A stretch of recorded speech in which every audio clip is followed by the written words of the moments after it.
नमस्कार दोस्तों, आज हम वापस लेके आए हैं अपने होल फिटिंग की अगली क्लास, जिसमें अपन ने पिछली क्लास में अपन ने कपलिंग के बारे में पढ़ लिया था। कपलिंग कितने प्रकार की होती है, कौन सी कपलिंग किसके साथ प्रयोग की जाती है। उसी कड़ी में अपन आगे आज बात करेंगे ब्रांच एंड नोजल्स के बारे में।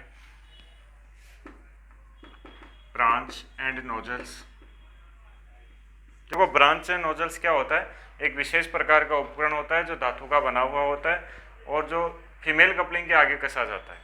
फीमेल कपलिंग के आगे कसा जाता है और कसा क्यों जाता है कि पानी की जो धार होती है, एक तरीके से जो जेट होती है, उसको तेज करने के लिए इसका प्रयोग किया जाता है। और जो आपका देखो ये जो ब्रांच है ये क्या करता है, पानी की धार को तेज करता है, पानी की धार को तेज करता है। और जो नोजल है ये वेलोसिटी को बढ़ाता है, पानी की वेलोसिटी को बढ़ाता है। ये दोनों को अपन को ध्यान रखना है। एक क्या करता है, पानी की धार को तेज करता है और दूसरा वेलोसिटी को बढ़ाता है। सबसे पहली बात तो ये आती है। उसके बाद में देखो ये लगती कहाँ पे है, फीमेल ब्रांच के, फीमेल कपलिंग के आगे लगा जाता है ब्रांच को। अब देखो ये दो प्रकार की होती है, दो प्रकार की होती है सॉरी। पहला जो होता है नॉन कंट्रोल ब्रांच और दूसरी आपकी होती है कंट्रोल ब्रांच। गैर नियंत्रित ब्रांच और नियंत्रित ब्रांच। देखो अनियंत्रित गैर नियंत्रित ब्रांच का मतलब क्या होता है कि जो इस ब्रांच में एक नियंत्रण का मतलब होता है जो अपने नियंत्रण में हो, जो अग्निशमन या फायरमैन जो है उसके नियंत्रण में हो, मतलब जिससे जो भी कार्य किया जाए वो फायरमैन खुद कर सके। और एक होता है जिसमें देखो खुद कर सके, एक में खुद नहीं करता, तो करता कौन है फिर। देखो देखो नॉन कंट्रोल जो अपनी ब्रांच होती है, इसमें क्या होता है कि इसमें कोई भी कार्य जो अग्निशमन करता है, कोई भी, चाहे वो आपका फायरमैन होता है, जो उसको क्या करता है, जो भी कार्य करना है, जैसे पानी चालू करना है पंप ऑपरेटर को बोलेगा, पानी को कम करना है पंप ऑपरेटर को बोलेगा, पानी को ज़्यादा चालू करना है, जो भी कार्य करना है उसके लिए उसको किसको बोलना पड़ता है, पंप ऑपरेटर को संकेत देना पड़ता है। खुद वो कुछ नहीं कर सकता, खुद किसी भी तरह का नियंत्रण नहीं कर सकता, सारे काम पंप ऑपरेटर के जरिए करवाने पड़ते हैं। तो उन सारी ब्रांचेज को नॉन कंट्रोल ब्रांच कहा जाता है। दूसरी अपनी बात आती है कंट्रोल ब्रांच की। इसमें क्या होता है, देखो फायरमैन क्या करता है, पंप चालक को तो केवल पानी चालू करने का ही निर्देश देता है, बाकी सारे काम खुद कर लेता है। पानी को क्या करना है, पानी को धार के रूप में फेंकना है, फुहार के रूप में फेंकना है, कम करना है, ज़्यादा करना है, सारे काम कौन कर लेता है, फायरमैन कर लेता है। तो देखो बात ये कि ब्रांच एंड नोजल्स के दो प्रकार होते हैं। एक प्रकार होता है नॉन कंट्रोल ब्रांच और दूसरा आपका आता है कंट्रोल ब्रांच। अगर नॉन कंट्रोल ब्रांच की बात करो तो उसको हिंदी में कहा जाता है गैर नियंत्रित शाखा और कंट्रोल ब्रांच को कहा जाता है नियंत्रित शाखा। तो अब अपन बात करेंगे अपनी पहली कंट्रोल ब्रांच की। तो क्या होती है, वापस मैं आपको बता दूं, कंट्रोल ब्रांच क्या होता है, जिस ब्रांच को चालू और बंद करने के लिए पंप ऑपरेटर को संकेत देना पड़े। जिस ब्रांच को चालू और बंद करने के लिए ब्रांचमैन को पंप ऑपरेटर को सिग्नल देना पड़े, उसे नॉन कंट्रोल ब्रांच कहते हैं। और इसमें एक क्लास आग को बुझाया जाता है। इससे क्या कराया जाता है, एक क्लास आग को बुझाया जाता है। अब एक क्लास में कौन सा होता है, पहले अपन ने बात कर ली थी, जितने भी सॉलिड्स होते हैं आपके, जैसे लकड़ी, कोयला, कागज़, कपड़ा आदि की जो आग होती है वो एक कैटेगरी की आग होती है और उसी को इससे बुझाया जाता है। ठीक है, अब इसके देखो फिर इसके पार्ट किए गए हैं। ये भी जो आपकी नॉन कंट्रोल ब्रांच है इसको भी कई भागों में बांटा जाता है, उसकी अपन चर्चा कर लेते हैं। नॉन कंट्रोल ब्रांच, इसका देखो पहला भाग आता है शॉर्ट ब्रांच, जिसको क्या कहते हैं, लघु शाखा। दूसरा आता है कॉपर लॉन्ग ब्रांच, जिसको हिंदी में अपन कह सकते हैं दीर्घ शाखा। फिर ये आती है रिवॉल्विंग ब्रांच, इसको कहा जा सकता है परिक्रमी शाखा हिंदी में। ठीक है, और नेक्स्ट जो अपनी आती है, देखो क्या की शॉर्ट ब्रांच आ गई, कॉपर लॉन्ग ब्रांच आ गई, रिवॉल्विंग ब्रांच आ गई आपकी। फिर आपकी आती है लो pressure applicator branch, low pressure applicator branch मतलब न्यून एप्लीकेटर ब्रांच। और आपकी लास्ट जो आती है वो आती है गोस्नेक ब्रांच। देखो गोस का मतलब होता है बतख और बत्तख के आकार की जो ब्रांच होती है उसको क्या बोला जाता है, गोसनेक ब्रांच, या कह सकते हैं यू शेप या यू आकार की ब्रांच, यू आकार की ब्रांच। ये होती है आपकी नॉन कंट्रोल ब्रांच के कुछ पार्ट्स होते हैं, जैसे शॉर्ट ब्रांच होगी, कॉपर लॉन्ग ब्रांच होगी, रिवॉल्विंग ब्रांच होगी, लो प्रेशर एप्लीकेटर ब्रांच होगी और गोसनेक ब्रांच होगी। तो अपन अब क्या करेंगे, प्रत्येक के बारे में विस्तार से जानेंगे कि शॉर्ट ब्रांच क्या होती है, कॉपर लॉन्ग ब्रांच क्या होती है, क्या इसकी साइज होती है, कितनी इसकी जेट होती है, कितना इसका वजन होता है, सब चीज़ों के बारे में थोड़ा थोड़ा विस्तार से इसमें जानेंगे, जो अपने एग्जाम के हिसाब से जितना जरूरी है। तो सबसे पहले अपन बात करेंगे शॉर्ट ब्रांच की। तो देखो पहली बात तो अपन को ये याद होना चाहिए कि शॉर्ट ब्रांच किस में आती है, आपकी नॉन कंट्रोल ब्रांच के अंदर शॉर्ट ब्रांच को शामिल किया जाता है। अब इसमें होता है क्या, देखो इसकी लंबाई की अगर अपन वैसे पहले बना के बताऊँ आपको, तो देखो ये ब्रांच जो होती है इसकी एक तरफ क्या होती है, इंस्टेंटेनियस मेल कपलिंग लगा हुआ होता है, और दूसरी तरफ क्या लगा हुआ होता है, ये आपका नोजल लगा हुआ होता है। एक तरफ मेल कपलिंग लगा होता है, कौन सा, तात्क्षणिक मेल कपलिंग, कितने का, 63 mm का, और ये आपकी 12 या 13 mm की क्या लगी होती है, इसमें नोजल लगा होता है। इसकी लंबाई की बात करो तो लगभग 1 फीट होती है, और वजन की बात करो तो 1 से 2 किलो होता है। वजन की अगर बात करो तो क्या होता है, 1 से 2 किलो होता है, और लंबाई इसकी क्या होती है, 1 फीट होती है। अगर इसके एक साइड जो मेल कपलिंग लगा होता है उसकी बात करें तो कितने का होता है, 63 mm का तात्क्षणिक मेल कपलिंग होता है, मतलब इंस्टेंटेनियस, जो इंटरलॉकिंग का पहला पार्ट आता है वह होता है। और ये 12 या 13 mm का इसमें क्या लगा हुआ होता है, नोजल लगा हुआ होता है, जो क्या करता है, पानी को जेट के रूप में फेंकता है। अब इसका भी प्रयोग अगर अपन करें तो किस में आता है, एक गिलास आग में इसका क्या किया जाता है, एक गिलास आग में इसका प्रयोग किया जाता है। मतलब जो ए श्रेणी की जो आग होती है, आग की जो कैटेगराइज किया हुआ है 5 में, उसमें जो पहला होता है ए श्रेणी वाला, उसमें क्या किया जाता है, इसका प्रयोग किया जाता है। अब देखो इसके बाद में बात करें तो इसकी जो जल की धारा होती है, मतलब जल की धारा या जेट होती है, वो कितने मीटर तक चली जाती है, तो वो जाती है इसके जल की धारा 30 से 35 मीटर या 100 से 120 फीट, 30 से 35 मीटर या 100 से 120 फीट तक इसकी जल की क्या होती है, धारा चले। अब देखो इसमें याद रखने वाली क्या बात है, सबसे पहला ये नॉन कंट्रोल ब्रांच का पार्ट है शॉर्ट ब्रांच, हिंदी में जिसको लघु शाखा कहते हैं। इसके एक तरफ क्या होता है, ये आपका तात्क्षणिक मेल कपलिंग लगा होता है, कितने का, 63 mm का। दूसरी तरफ एक नोजल लगा होता है जो 12 या 13 mm का लगा हुआ होता है, जो क्या काम या कह सकते हैं अपन आधा इंच का, कितने का लगा होता है, आधा इंच या 12 या 13 mm का लगा हुआ होता है, जो क्या करता है, पानी को जेट के रूप में फेंकता है। इसकी लंबाई की बात करोगे तो लगभग 1 फीट होती है, और वजन 1 से 2 किलो तक होता है। एक गिलास फायर पर इसका उपयोग किया जाता है, और इससे 30 से 35 फीट या 100 से 30 से 35 मीटर या 100 से 120 फीट तक क्या होता है, इसका जल की जो धारा होती है, जल का जो धार होती है वो चली जा सकती, मतलब जल फेंका जा सकता है इससे, ठीक है। इसके बाद में अगर अपन बात करें तो दूसरी ब्रांच आती थी, वो इस ब्रांच को वापस देख लीजिएगा, शॉर्ट ब्रांच, लघु ब्रांच पहली थी, जिसमें 63 mm का मेल कपलिंग लगा हुआ होता है एक साइड 12-13 mm का ये नोजल लगा हुआ होता है आपका, या 1 फीट इसकी लंबाई होती है, 1 से 2 किलो इसका वजन हो सकता है, और जल की धारा 30 से 35 मीटर या 100 से 120 फीट तक इसकी जल की धारा जा सकती है। अब देखो इसके बाद में बात करते हैं अपन आगे, जो होगी इसकी लॉन्ग ब्रांच, क्या होगी, लॉन्ग ब्रांच होगी। अब देखो ये शॉर्ट ब्रांच की जगह अगर लॉन्ग कर देंगे तो थोड़ा क्या फ़र्क क्या पड़ेगा, दोनों एक जैसे ही होती हैं, थोड़ी सी तो इसकी साइज बड़ी होगी तो थोड़ा वजन भी इसका बढ़ जाएगा। तो दूसरी अपन ने जो बात की थी copper long branch, copper long branch, ये सेम वैसे ही बनेगी, एक तरफ क्या होगी 63 mm की, वही मेल कपलिंग लगेगी, और दूसरी तरफ क्या लग जाएगी, नोजल लग जाएगी, ये आपकी 63 mm की होगी, और यही 12-13 mm की आपकी नोजल होगी, और इसकी दूरी की लंबाई कितनी हो जाएगी, 1.5 मीटर हो जाएगी, और वजन वही 1 से 2 किलो इसका क्या रहेगा, वजन रहेगा। जल की धारा की अगर बात करेंगे तो वही 30 से 35 मीटर या 100 से 120 फीट इसकी होगी, ठीक है। तो ये था इसके बारे में। लंबाई वही वापस 1.5 इंच कह सकते हो कहने को, या आप क्या कहोगे इसकी 18 इंच, सॉरी लंबाई मीटर लिख दिया, 1.5 फीट है, पहले वाली 1 फीट थी तो ये 1.5 फीट है। इसको भाई करेक्शन करो, मतलब ये 1.5 फीट होगा।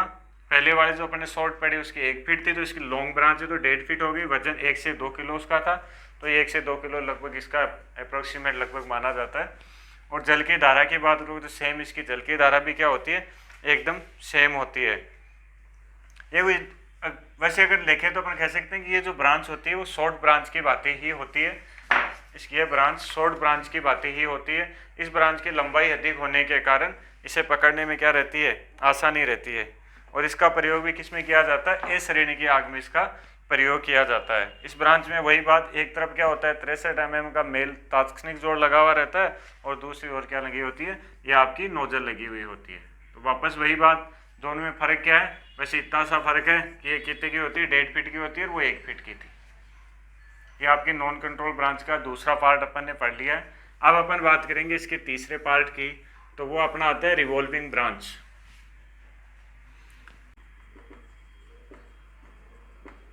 परिक्रमी शाखा, ठीक है, ये इस तरीके से बनाते हैं अपन इसको।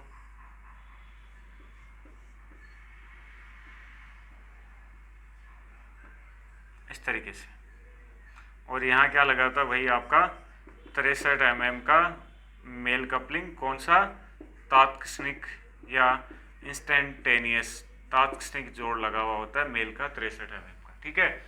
और यहाँ देखो इसमें क्या लगा हुआ होता है, इस तरीके से एक पानी के लिए छेदर होता है, और ये यहाँ पे अर्धवर्ताकार धातु का टुकड़ा हुआ लगा रहता है, अर्धवर्ताकार धातु का टुकड़ा लगा हुआ होता है। अब इसमें क्या होते हैं, देखो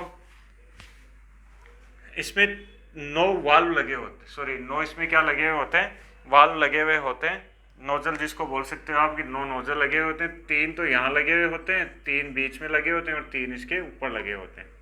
9 नोजल लगे हुए होते हैं इसमें, 3 नोजल तो नीचे लगे होते हैं, 3 बीच में लगे होते हैं और 3 इसके ऊपर लगे हुए होते हैं। ये नोजल है, ये जो आपका वर्ताकार जो धातु का टुकड़ा जो मैं बता रहा हूँ बीच में आपको, अर्धवर्ताकार धातु का टुकड़ा जो होता है, इसके अंदर प्रत्येक नोजल क्या होता है, 45 डिग्री के कोण पे लगा होता है। 45 डिग्री कोण पे क्या होता है, लगा हुआ होता है। ये अपन को ध्यान रखने वाली बात है कि कितने डिग्री कोण पे लगा हुआ होता है, 45 डिग्री कोण के ऊपर ये जो आपके नोजल्स होते हैं लगे होते हैं। प्रत्येक नोजल मतलब कितने नोजल होते हैं, कुल 3 और कुल मिला के कितने हो गए, 9 नोजल इसमें लगे हुए होते हैं। और प्रत्येक नोजल कितने एम का होता है, 5 mm का होता है। जो कुल होते हैं, कुल 9 नोजल, कुल देखो 3 नीचे 3 बीच में और 3, प्रत्येक का कितने डिग्री के कोण पे बने होते हैं, 45 डिग्री के कोण पे लगे हुए होते हैं। 9 नोजल होते हैं और प्रत्येक नोजल 5 mm का होता है। कितने का होता है, प्रत्येक नोजल 5 mm का होता है। ये अपने पढ़ लिया। अब इसका देखो वही बात, वर्ताकार भाग है अपने, उसके 3 इसके ऊपर की तरफ, 3 बीच में और 3 इसके नीचे ये नोजल लगे हुए होते हैं। ये अपन को ध्यान में रखना है। साथ ही ये अपने पढ़ लिया, इसके 63 mm की क्या लगी होती है, मेल तात्क्षणिक जोड़ लगा हुआ होता है इसके अंदर। साथ ही इसके अंदर आगे की बात करें तो इसका उपयोग कहाँ किया जाता है, ये बात अपन करते हैं। देखो वैसे मान ली इसका उपयोग की बात करें तो जैसे जहाज हैं, तहखाने हैं, बेसमेंट्स जो होते हैं उनमें इसका प्रयोग किया जाता है।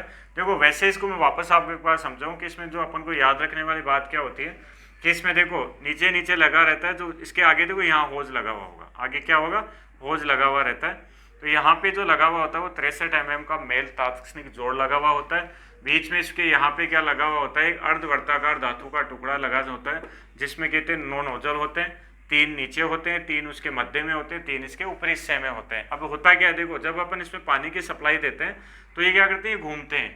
क्या करते हैं, ये घूमता है तो क्या होता है, पानी को ये स्प्रे के रूप में फेंकता है, ऐसे गोलाकार वर्ताकार रूप में पानी को भेजता है। 180 डिग्री के एंगल से क्या करता है, पानी को स्प्रे करता है। जिससे क्या होता है, जैसे मान लो आपने देखा कि ऊपर का फ्लोर है या नीचे का बेसमेंट है, उसमें आग लगी हुई है, तो आप क्या करेंगे, अपन ये जितनी दूर में जाता है उतनी दूर से छत को काटा जाता है और इसको इस ब्रांच को अंदर घुसा दिया जाता है और चालू कर दिया जाता है, जिससे वो क्या करती है, पूरे पानी को स्प्रे, पूरा वर्ताकार अर्धवर्ताकार रूप में पानी का स्प्रे करेगी। तो पानी क्या होगा, जो आपका जो होगा, जो आग होगी वो बुझ जाएगी। तो इस तरह एक तरीके से कह सकते हैं कि इसका उपयोग छत को काटकर इसको अंदर घुसा के आग बुझाने के लिए किया जाता है, या कह सकते हैं जहाज़ों में, तहखानों में या जो बेसमेंट्स होते हैं उसमें इसका प्रयोग किया जाता है। तो इसमें देखो सबसे नाम याद रखना है, रिवॉल्विंग ब्रांच, परिक्रमी। अब ये परिक्रमी को इससे जोड़ सकते हो, क्या करता है, ये घूर्णन करता है। कितने डिग्री के कोण पे घूर्णन करता है, मतलब ये जो आपका है ये 180 डिग्री तक घूमता है, मतलब 180 डिग्री इसमें स्प्रे करता है। 45 डिग्री पे क्या होते हैं, प्रत्येक नोजल लगे होते हैं। नोजल की संख्या कितनी होती है, नोजल की संख्या 9 होती है। तो इसके साथ ही अपने देखो 3 हो गई, पहली अपनी शॉर्ट ब्रांच पूरी हो गई, दूसरी अपनी लॉन्ग ब्रांच, और तीसरी अपन ने पढ़ लिया रिवॉल्विंग ब्रांच के बाद। अब अपन चौथा पढ़ेंगे इसका नेक्स्ट जो अपन ने पढ़ा था, लो प्रेशर एप्लीकेटर ब्रांच। देखो इनमें जो फीचर्स हैं उनको अपन को स्पेशली ध्यान रखना है कि क्या क्या इसमें क्या होते हैं। पूछा जाएगा तो यही पूछा जा सकता है कि जैसे लो आपकी जो रिवॉल्विंग ब्रांच है इसमें नोजल कितने होते हैं, नोजल कितने डिग्री के कोण पे लगे हुए होते हैं, इस तरीके के क्वेश्चन पूछे जाएंगे। जो डेटाज हैं वो अपन को याद रखने पड़ेंगे। अब अपना जिसमें जो नेक्स्ट आता है वो आपका आता है low applicator, low applicator branch, low pressure applicator branch जिसको बोलते हैं। न्यून दाब, जब प्रेशर नहीं लिखा गया, लो प्रेशर एप्लीकेटर ब्रांच हिंदी में कह सकते हैं न्यून दाब शाखा, न्यून दाब शाखा। देखो ये जो अपनी होती है इसको अकेले प्रयोग नहीं किया जाता, इसको हमेशा प्रयोग किया जाता है जो आपके आगे अपन जो कंट्रोल ब्रांच पढ़ेंगे उनमें एक नाम आएगा फॉग नोजल का, उस नोजल के साथ में इसको प्रयोग किया जाता है। अगर इसकी बनावट की मैं बात करूं तो ये देखो इस तरीके का होता है, पीछे इसके वही मेल कपलिंग लगा होगा, ठीक है, और आगे इस तरीके से होता है। और यहाँ इसमें क्या होते हैं, बारीक बारीक छिद्र होते हैं जो क्या करते हैं, पानी को बहुत बड़े फुहार के रूप में फेंकते हैं। तो देखो कोहरे में क्या होता है, कोहरे में भी क्या होता है, पानी एकदम कोहरा होता है तो उसमें देखते हैं धुंध में क्या होता है, बारीक बारीक पानी के बूंदे होते हैं, उसी रूप में ये क्या करता है, पानी को फेंकती है। और इसमें भी यहाँ पे क्या लगा हुआ है, वही तात्क्षणिक मेल कपलिंग लगा हुआ है, तात्क्षणिक मेल कपलिंग यहाँ पे इसके लगा हुआ है। आगे ये जो है ये आपने बता दिया फॉग। अब इसको प्रयोग किसके साथ किया जाता है, फॉग नोजल के साथ में इसको क्या किया जाता है, फॉग ब्रांच के साथ में इसको प्रयोग किया जाता है। फॉग ब्रांच अपने आएगी जो अपन कंट्रोल ब्रांच पढ़ेंगे उसके अंदर अपन चर्चा करेंगे, तब इसकी चर्चा अपन दोबारा भी कर सकते हैं। अब इसकी लंबाई की अगर मैं बात करूं तो 1.5 से 1.7 मीटर इसकी लंबाई मानी जाती है। ये जो है आपकी इसकी 1.5 से 1.7 मीटर इसकी लंबाई मानी जाती है, किसकी, low applicator, low pressure applicator branch की। इसको प्रयोग किया जाता है फॉग ब्रांच के साथ में। इसके एक और क्या होता है, यहाँ पे देखो, यहाँ पे क्या होता है, एक और कपलिंग लगा होता है, दूसरी तरफ क्या होता है, नोजल होता है जिसपे क्या होते हैं, बारीक बारीक छिद्र होते हैं। अब यहाँ पे देखो मेल कपलिंग लगा होता है, इसके जो यहाँ पे लगा होता है वो मेल कपलिंग लगा होता है, इधर बारीक छिद्र होते हैं, ये जो मैंने आपको बता दिया। ये इसका नोजल है और ये एक तरीके से कह सकते हैं इसकी जो ब्रांच है, ब्रांच का पूरा ब्रांच है जिसमें एक तरफ नोजल लगा हुआ, कौन सा, मेल कपलिंग, और दूसरी तरफ क्या लगा हुआ, यहाँ पे क्या लगा हुआ, मेल कपलिंग लगा हुआ है, और दूसरी तरफ इसमें क्या लगा हुआ होता है, आपका नोजल लगा होता है जिसमें ये बारीक छिद्र होते हैं। इसको फॉग ब्रांच के साथ में काम में लिया जाता है। इसकी लंबाई 1.5 से 1.7 मीटर तक मानी जाती है। तो इतना इसमें अपन को ध्यान रखना है। अब इसमें जो लास्ट आता है उसकी अपन बात करेंगे, वो है अपना गोस्नेक ब्रांच। अगला है गोस्नेक ब्रांच।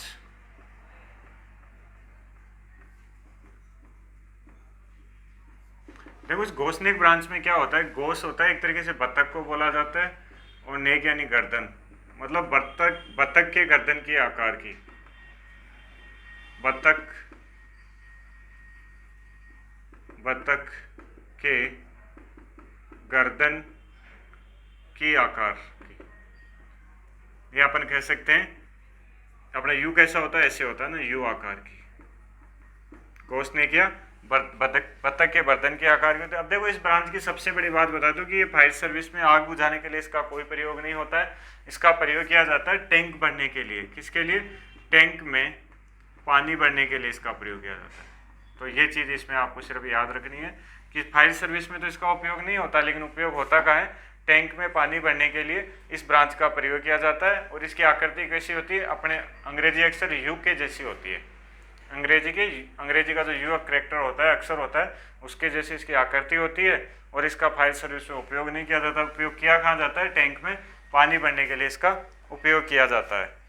तो देखो इसी के साथ अपने जो कंट्रोल ब्रांच थी, नॉन कंट्रोल ब्रांच थी, उसके बारे में अपन ने पढ़ लिया। एक बार वापस मैं आपको बता दूं थोड़ा सा, इसको देखो इंपॉर्टेंट टॉपिक है, क्वेश्चन जरूर आते हैं इनमें से।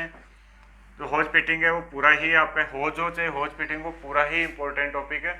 इसमें से काफ़ी सारे क्वेश्चन निकलते हैं, जो निकलते एकदम इजी क्वेश्चन होते हैं। बस अपन को जो डेटाज हैं, जैसे इसकी लंबाई क्या होती है, ये कितने, इसकी जेट रेंज क्या होती है, कौन सी कपलिंग इसके एक सिरे पे लगती है, नोजल लगता है तो उसकी क्या साइज़ होती है, ये सब चीज़ें अपन को, प्लस ये कैसे काम करती है, कौन सी आग पे ये काम की जाती है, सारी चीज़ों के बारे में इसमें देखना होता है। तो देखो अभी अपन ने पढ़ा था नॉन कंट्रोल ब्रांच,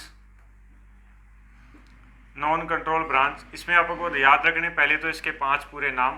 पहला अपन ने पढ़ा शॉर्ट ब्रांच, दूसरा अपन ने पढ़ा था लॉन्ग ब्रांच कह सकते हैं, वैसे तो अपन ने कॉपर लॉन्ग ब्रांच लिखा है, लॉन्ग ब्रांच पढ़ लिया। फिर अपन ने रिवॉल्विंग ब्रांच, रिवॉल्विंग ब्रांच, फिर अपन ने पढ़ा लो प्रेशर। तो उसको याद कैसे करना है वो मैं बता दूं, क्योंकि याद करना, लो प्रेशर एप्लीकेटर ब्रांच, और अपना लास्ट था गॉस नेक ब्रांच। देखो याद करने के लिए शॉर्ट का मतलब क्या होता है, छोटा, तो इसके हिंदी में क्या कहते हैं, लघु शाखा। अब लघु शाखा में अपन को पता है कि लघु शाखा होगी तो छोटी होगी, छोटी होगी तो इससे 1 फीट, इसकी छोटी से छोटी अगर बात करूँ तो 1 फीट इसकी लंबाई होती है। वजन होगी तो 1 से 2 किलो, मतलब फीट आप 1 किलो भी हो सकता है, 1 से 2 का हो तो नॉर्मली 1 किलो वजन मान सकते हैं अपन। जेट की धारा वही 30 से 35 मीटर, 100 से 120 फीट होती है। लॉन्ग में क्या होता है, इसकी जो ब्रांच होती है उसकी साइज बढ़ जाती है और कितने की हो जाती है, 1 से 1.5 फीट की हो जाती है, बाकी सारी चीज़ें सेम रहती है। रिवॉल्विंग में अपन ने क्या देखा कि एकदम परिकर, रिवॉल्विंग को हिंदी में क्या कहते हैं, परिक्रमी, इसको दीर्घ कह देंगे, इसको कहते हैं परिक्रमी। देखो परिक्रमी का मतलब घूमना। अर्धवर्ताकार क्या होता है, धातु का टुकड़ा होता है जो क्या कर सकता है, घूमता है, स्वतंत्र रूप से घूमता है। वो जब पानी की सप्लाई में घूमेगा तो पानी भी, उसमें नोजल लगे होते हैं जो क्या करते हैं, पानी की सप्लाई करते हैं, तो वो जब खूब घूमेगा तो पानी भी क्या करेगा, घूमता हुआ इसमें निकलेगा। तो ये रिवॉल्विंग ब्रांच के बारे में आपसे, कितने नोजल होते हैं, 9 नोजल होते हैं, प्रत्येक 45 डिग्री के एंगल पे लगा हुआ होता है। और साथ ही अपन बात कर सकते हैं कि 45 डिग्री के एंगल पे लगा होता है और प्रत्येक का नाप 5 mm होता है। फिर अपन ने लो प्रेशर एप्लीकेटर के बारे में बात की कि इसका अकेले प्रयोग नहीं किया जाता, इसका फोग ब्रांच, अपने जो कंट्रोल ब्रांच होती है आगे अपन पढ़ेंगे, उसके साथ इसका प्रयोग किया जाता है। और गोस नेक ब्रांच की बात करो तो गोस का मतलब होता है बत्तख, और बत्तख के गर्दन के आकार की, या अपन कह सकते हैं अंग्रेजी के यू अक्षर के आकार की ब्रांच होती है, जिसका प्रयोग फायर सर्विस में नहीं किया जाता बल्कि टैंक में पानी भरने के लिए प्रयोग किया जाता है। तो इसी के साथ आज की क्लास अपनी इतनी होगी, क्योंकि देखो एक टॉपिक एक दिन में पढ़ेंगे तो अपने लिए समझने में भी ईजी रहेगा, आप लोगों के भी लिए फ़ायदा रहेगा, और वीडियो को आसानी से आप देख सकते हो। तो ये क्लास, अगर आपको ये सब क्लासेस जो वीडियोस मिल रहे हैं अगर आपको पसंद आते हैं तो इनको लाइक ज़रूर करो, दूसरे लोगों के पास भी इसको शेयर करो ताकि उनको भी इसका फ़ायदा मिले, और चैनल को सब्सक्राइब करवाइए, और ज़्यादा से ज़्यादा हो सके तो इसका लाभ उठाओ, जिससे कि आपको एग्ज़ाम में यथोचित आपको जैसी उम्मीद है वैसी सफलता मिल जाए। बस मैं तो इतना ही कहना चाहूँगा कि इस वीडियो के जरिए आपको फायर से जो वह पार्ट है अपने फायरमैन भर्ती में, उसको पूरा सिलेबस आपको इसके ज़रिए हम करवाएंगे, जितना करवा सकते हैं उतना अच्छा। धीरे धीरे समय के साथ जैसे अपना चलता जाएगा तो इसमें हम यूट्यूब चैनल के जरिए आपको MCQs भी करवाएंगे। पहले अपना जैसे ही मान लो 60-70% सिलेबस हो जाएगा तो साथ साथ में फिर अपनी वीकली एक क्लास MCQs की भी चालू हो जाएगी।